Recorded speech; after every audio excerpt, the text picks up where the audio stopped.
అది నా బిడ్డరా, అది నీతో ఎట్లా వస్తుందో నేను చూస్తా. అది నా పిల్లరా, ఎట్లా రాదు నేను కూడా చూస్తా. Watch our film Raju vs. Rambai with extended cut, streaming now only on ETV Win.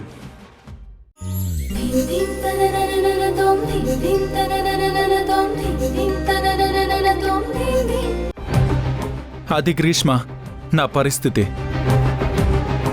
బాధపడకు ధ్రువ, నేనున్నాను కదా.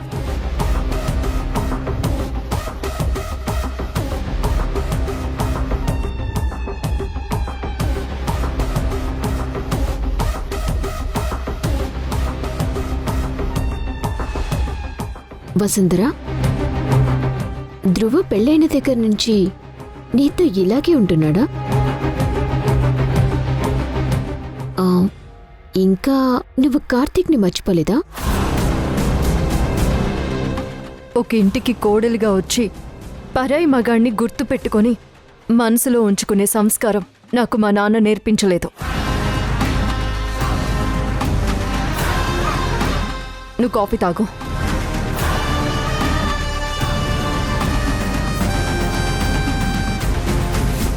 కానీ ఆ సంస్కారం నేను నేర్చుకున్నాను. మీ ఇద్దరినీ విడదీసి ఈ ఇంటిని నాశనం చేయటమే నా లక్ష్యం.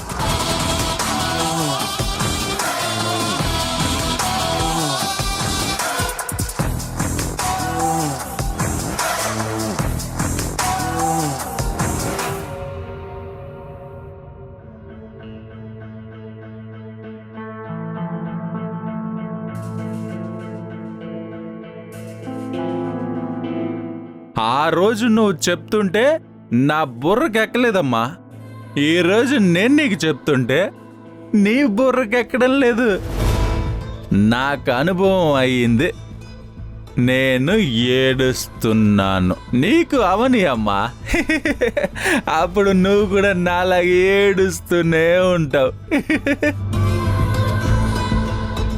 ఇది ఆ కార్తీక్ గడితో చట్టపట్టాలు వేసుకుని తిరగడానికి అమ్మా నువ్వే పర్మిషన్ ఇచ్చావమ్మా. నిన్నటి వరకు కనీసం భయపడేవాడు. గత 2 రోజుల్లో వాడి కళ్లలో భయం పోయింది. తెగింపు కనిపిస్తోంది. ఇది వాణ్ణి ఎటు తీసుకువెళ్తుందో ఏమో.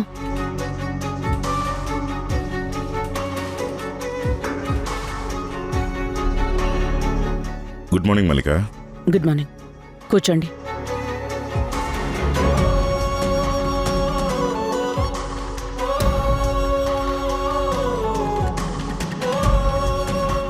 మేడం, మీరేదో దిగులుగా కనిపిస్తున్నారు. బాగానే ఉన్నాను, చెప్పండి. మల్లిక, మన కంపెనీ లిస్ట్ అయింది. మంచి రెస్పాన్స్ వస్తుంది. మన స్టాక్ బ్రోకర్స్ ఒక సెమినార్ అరేంజ్ చేస్తామని చెప్పారు.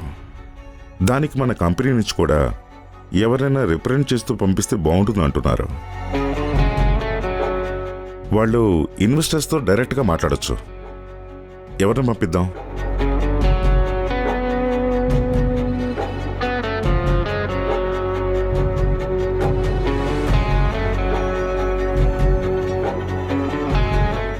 షేర్ మార్కెటింగ్ అంతా వసుంధర. ఈ లిస్టింగ్ ప్రాసెస్ అంతా కూడా ఫస్ట్ నుంచి తనే చూస్తోంది. వసుంధరని పంపించండి, తను డీల్ చేసుకురాగలదు. నేను అదే అనుకున్నాను. మరి వసుంధరకు తోడుగా ధ్రువ వెళ్తాడా?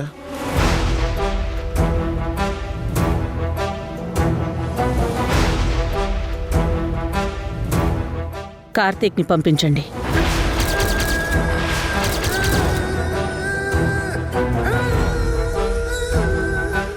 కార్తీక్నా? వసుంధర అసిస్టెంట్ తనే కదా. Are you sure? నేను షూరా కాదా అని నీకెందుకు డౌట్ వస్తోంది? మీరెందుకు షూర్గా లేరు?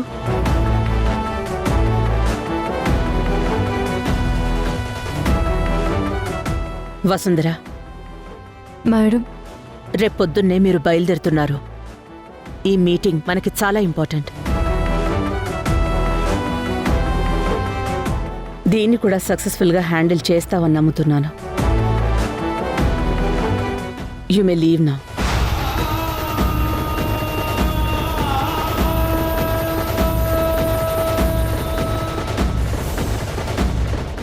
ఏమైంది రాజీవ్? ఇంకేమైనా అడగాలా?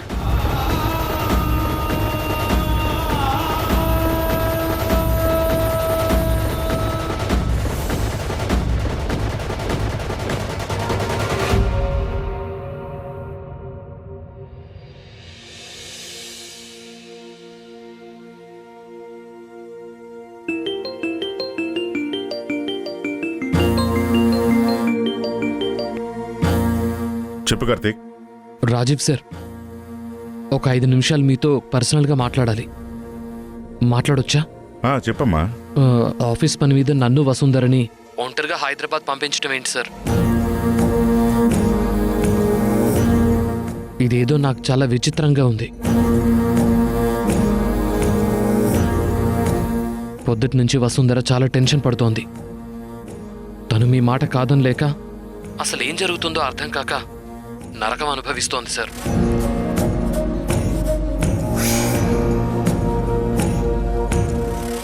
ఎప్పుడు అందరూ నా వల్ల వసుంధర జీవితం నాశనం అవ్వకూడదు అనేవాళ్ళు. ఇప్పుడు అలా ఏదన్నా జరుగుతుందేమో అని మనస్సు కీడు శంకిస్తోంది సార్. వాళ్ళింట్లో విడాకుల వరకు వెళ్లారని తెలిసింది. ఒకవేళ ఇది వాళ్ల పంతం నెగ్గించుకోవడానికి వేసిన పన్నాగం అయితే మాత్రం నా వల్ల వసుంధరకు ఎలాంటి చెడు జరగకూడదు సార్. అందుకే నేను ఒక నిర్ణయానికి వచ్చాను సార్. ఏంటి చెప్పు. నేను రిజైన్ చేద్దాం అనుకుంటున్నాను సార్.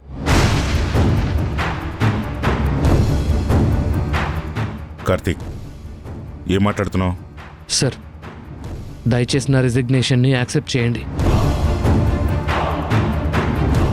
ఇది మీరు నాకు ఇస్తున్న అవకాశాలని తక్కువ చేయటం కాదు, వసుంధరకి నా వల్ల అన్యాయం జరగటానికి ఏ అవకాశం లేకుండా చేయడానికి మాత్రమే. నన్ను తప్పుగా అనుకోకండి సార్. ఇది నువ్వు వసుంధర మీద చూపిస్తున్న కన్సర్న్ అని అర్థమైంది. కానీ మీరిద్దరూ ఇక్కడ ఒకటి అర్థం చేసుకోవాలి. ఇప్పుడు మీ భయం అంతా ఏంటి? వాళ్ళు మీ మీద ఏదో ఒక నింద వేయటానికి చూస్తారేమో అని, అంతే కదా? అంతే సార్. తప్పు జరగకుండా నింద ఎలా వేస్తారు కార్తీక్? సీతమ్మ తల్లి కూడా తన గౌరవాన్ని నిరూపించుకునేందుకు అగ్నిప్రవేశం చేయాల్సి వచ్చింది. ఇప్పుడు వసుంధర పరిస్థితి అయినా అంతే, తప్పదు.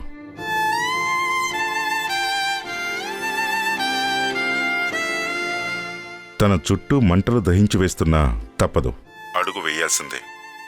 కానీ తర్వాత తన వ్యక్తిత్వం ముందు అందరూ తలదించుకుని సిగ్గుపడాల్సిందే.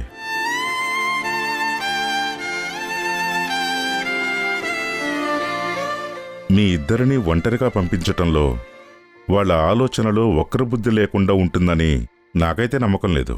కానీ మీ మీద నమ్మకం ఉంది. ఏ చేతులు మిమ్మల్ని వేలెత్తి చూపించడానికి ప్రయత్నిస్తున్నాయో అవే చేతులతో తిరిగి దండం పెట్టుకునేలా చేసుకోండి. ధైర్యంగా వెళ్ళరండి. చాలా థ్యాంక్స్ సార్.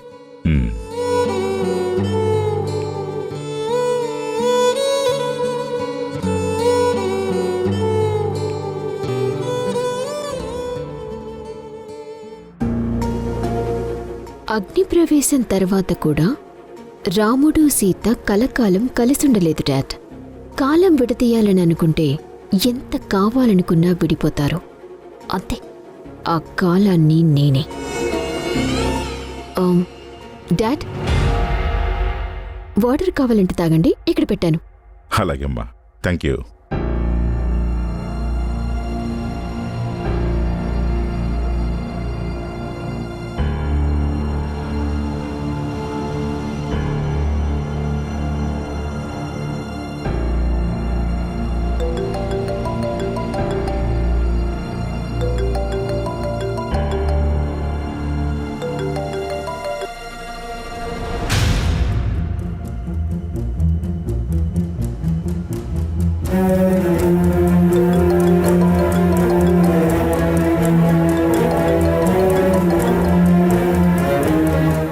చెప్పు గ్రీష్మ. ఖచ్చితంగా నీ మూడ్ మళ్ళీ బాగోదని గెస్ట్ చేసి కాల్ చేస్తున్నాను. నిన్ను చూసి పాపం అనుకోవాలో జాలిపడాలో నాకస్సలు అర్థం కావడం లేదు. ఏయ్, ఈ డొంక తిరుగు నాకు నచ్చదని నీకు తెలుసు కదా. స్ట్రెయిట్ గా చెప్తే నీకు కూడా నచ్చదన్న విషయం నాకు తెలుసు. ఆ కార్తీక్ వసుంధర ఇంత తెగిస్తారనుకోలేదు. ఆంటీ వాళ్ళకి సపోర్ట్ చేస్తారని అస్సలు అనుకోలేదు. ఇక్కడ వాళ్ళకి టైం సరిపోవటం లేదనా వాళ్ళిద్దరినీ ఒంటరిగా హైదరాబాద్ పంపిస్తున్నారు? హైదరాబాదా? అంటే నీకు తెలీదా? ఆంటీ నీకు ఆఫీస్లో చెప్పలేదా? ఈరోజు నేను ఆఫీస్కి వెళ్ళలేదు. సరే, వాళ్ళు ఇంటికొచ్చాకైనా నీకు చెప్పాలి కదా, కనీసం వసుంధరైనా చెప్పాలి కదా. ఏంటో ఆయన పిచ్చి కానీ కార్తీక్తో ఒంటరిగా వెళ్లే అవకాశం మల్లిక ఆంటీనే ఇస్తే ఇంకా వసుంధర నీకు చెప్తుందా ఏంటి? నువ్వంటే ఇష్టం ఉంటే కదా.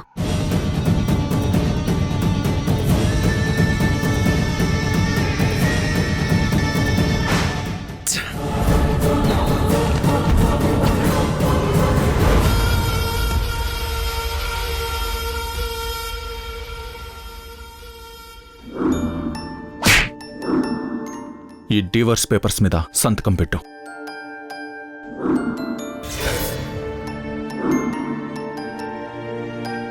వసుంధర అసిస్టెంట్ తనే కదా, కార్తీక్ని పంపించండి.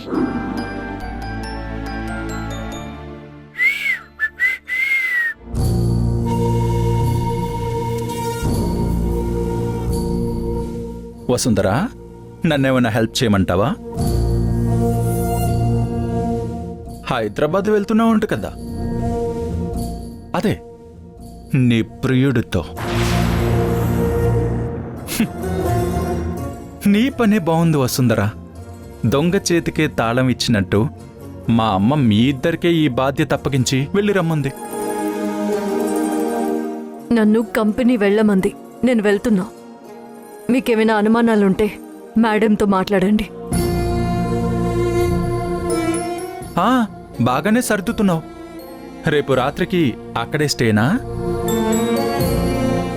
వెళ్ళేది కంపెనీ పని అయినా వాడి కోరిక తీరిపోద్దులే. నువ్వు కూడా చాలా వెయిట్ చేస్తున్నట్టున్నావు కదా. మీ ఇద్దరికి చాలా గ్యాప్ వచ్చినట్టుంది. సార్, ఆపుతారా? అయ్యయ్యో, నేనేమీ దెప్పడం లేదు వసుంధరా. సరదాగా మాట్లాడడానికి ట్రై చేస్తున్నా అంతే. ఏంటి వసుంధరా, ఏంటి చీరలేంటి? నువ్వు అందంగా కనిపించాలి కదా. ఉండు, నేను సెలెక్ట్ చేస్తాను.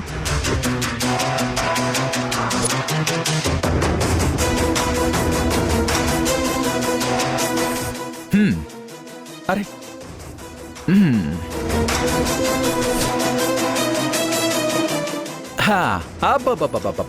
అబ్బా, ఈ చీరలో నిన్ను వాడు చూశాడా, వాడి మైండ్ బ్లాక్ అయిపోతుందంతే.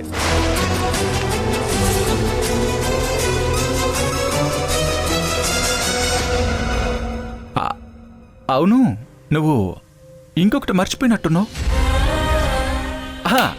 నగలు. ఇదిగో కీ. నగలు తీసుకెళ్తావా? తీసుకెళ్ళావు. సార్, ఏం చేస్తున్నారు మీరు? పాపం చాలా రోజుల నుంచి నీకు నగల మీద కన్ను పడింది కదా, తీసుకుని వెళ్ళు వసుంధరా. ఎందుకంటే నువ్వు మళ్ళీ అలాగూ తిరిగి రావు కదా. అంతే కదా వసుంధరా? అట్నుంచటే మీ ఇద్దరు జంప్ కదా. సార్, ఏంటి, వస్తారా?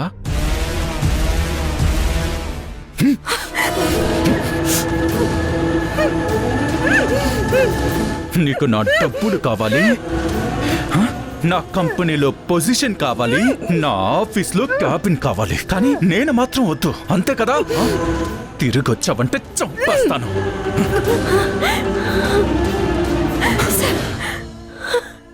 ఇది ఫిక్స్ అయిపో. అట్నుంచట్టు ఎటు పోతారో పోండి. ఎన్ని నగలు తీసుకుని పోతావో తీసుకుని పో. వాడితో తిరిగి నా ఇంట్లో నీ అడుగు పడిందో చంపడానికి ఒక్క క్షణం కూడా ఆలోచించను. సార్, హే, నీకు కావలసినప్పుడు ఈ కన్నీళ్ళు ఎలా వస్తాయి? నీది హృదయమే అయితే నాలాగా ఈ పాటికి మొద్దు పారిపోయి కన్నీళ్లు కూడా ఎండిపోయేవి. నీదంతా నటన, ఒట్టి నటన. ఛే!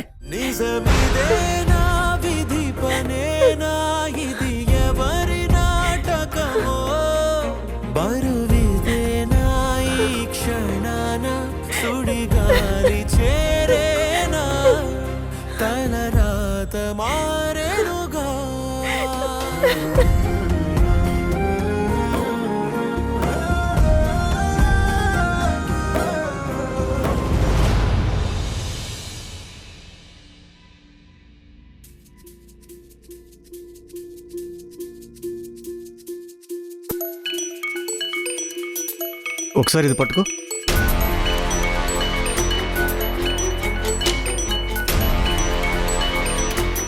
గ్రీష్మ ఫోన్ చేసింది. PP group of companies Rajeev sir కూతురు. ఏ ఇన్ఫర్మేషన్ ఇస్తుందో, ఎంత కావాలి అంటుందో పిక్ చేయి. స్పీకర్ ఆన్ చేయి. హలో గ్రీష్మ మేడం, చెప్పండి. పీపీ గ్రూప్ ఆఫ్ కంపెనీని పర్సనల్గా ఎలా తిప్పతీయొచ్చో అడిగారు కదా. నా దగ్గర ఒక చిన్న ఇన్ఫర్మేషన్ ఉంది. చెప్పండి మేడం. రేపు మల్లికా ప్రతాప్ కోడలు వసుంధర తన అసిస్టెంట్ కార్తీక్తో ఒక సెమినార్కి హైదరాబాద్ వెళ్తుంది. సెమినార్కి అసిస్టెంట్తో వెళ్తే అందులో పెద్ద విషయం ఏముంటుంది? ఉంది. ఆ కార్తీక్ వసుంధర ఒకప్పటి లవర్స్. వాళ్ళిద్దరూ బావా మరదళ్ళు. పెళ్లి చేసుకోవాలి అనుకున్నారు. ఇప్పుడు ధ్రువాని పెళ్లి చేసుకున్నాక కూడా వాళ్ళిద్దరి మధ్య ఇంకా సంబంధం ఉందని ధ్రువ అనుమానం. ఆ పాయింట్ మీదే డివోర్స్ తీసుకోబోతున్నాడు.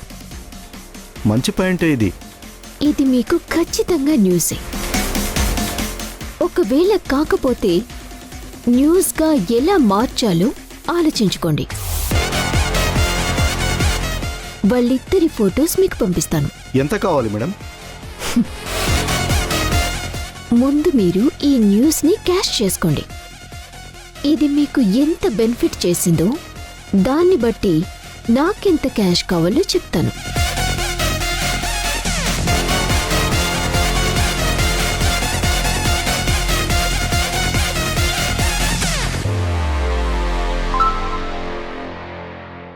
ఇదిగో ఫోటో పంపించింది. ఓకే. ఇదిగో వీళ్ళిద్దరే. వీళ్ళిద్దరా? ఓకే. వెళ్ళు వసుంధరా, నువ్వు తిరిగి వచ్చేటప్పుడు నీకు గ్రాండ్ వెల్కమ్ ఉంటుంది.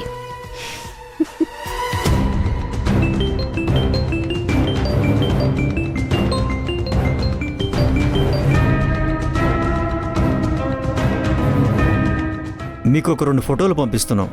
వాళ్ళు రేపు హైదరాబాద్ వస్తున్నారు. ఎలా అరెస్ట్ చేస్తారో ప్లాన్ చేయండి. కానీ 2 రాష్ట్రాల్లో 2 వారాలు ఇదే న్యూస్ హైలైట్ అవ్వాలి. మిస్ చేయొద్దు. పంపించండి.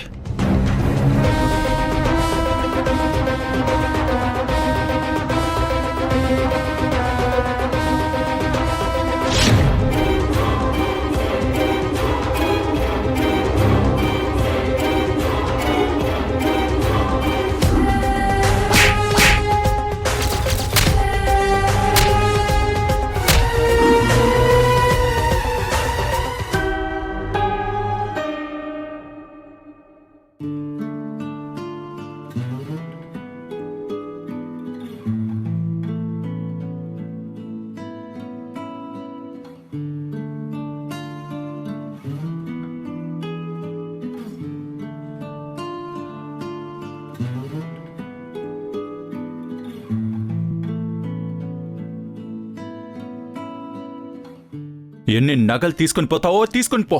వాటితో తిరిగి నా ఇంట్లో నీ అడుగు పడిందో చంపడానికి ఒక్క క్షణం కూడా ఆలోచించను.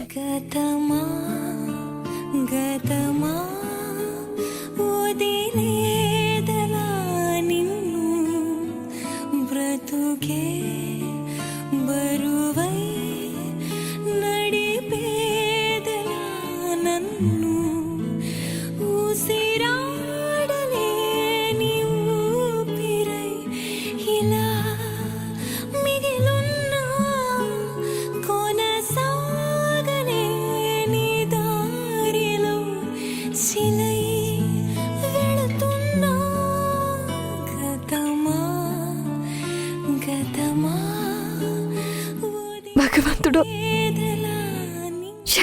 పెద్ద పరీక్ష. ఇప్పుడు నేను కార్తీక్ బావతో హైదరాబాద్ వెళితే ధ్రువ సార్ నేనేమీ చేయకపోయినా ఏదో జరిగిపోయిందని ఊహించుకుంటారు. వెళ్ళకపోతే కేవలం నా కోసం కంపెనీలో తిరిగి జాయిన్ అయ్యి ప్రతి క్షణం నాకు తండ్రిలా తోడుగా నిలబడుతున్న రాజీవ్ సార్ తన మాటని తోసిపుచ్చేసాను అనుకుంటారు. నన్నేం చేయమంటావు?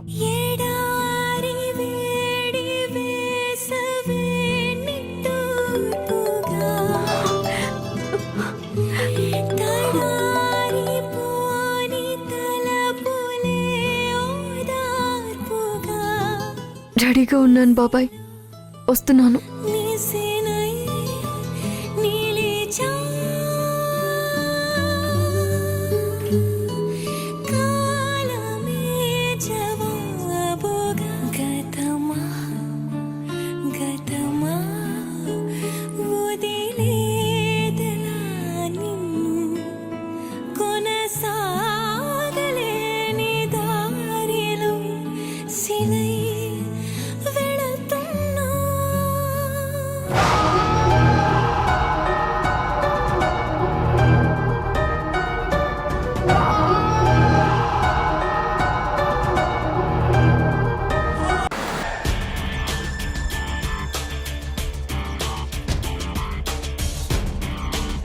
ఆవిడ ధ్రువ సార్ వైఫ్ కదా, నువ్వు ఇలా చేయొచ్చు అని అడిగితే నన్ను కొడుతున్నాడు సార్.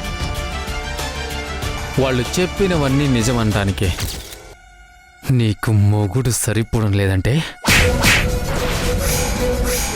ఏందట్టా చూస్తున్నారో ఈడ్చుకుపదండే. ఏ కేసు కింద మేడంను అరెస్ట్ చేశారో తెలుసుకోవచ్చా? పీపీ గ్రూప్ ఆఫ్ కంపెనీ కోడలో తన బాయ్ ఫ్రెండ్తో రూమ్ తీసుకొని చేయకూడని పనులు చేస్తుందని వచ్చిన ఇన్ఫర్మేషన్తో మేము అరెస్ట్ చేసి తీసుకెళ్తున్నాం.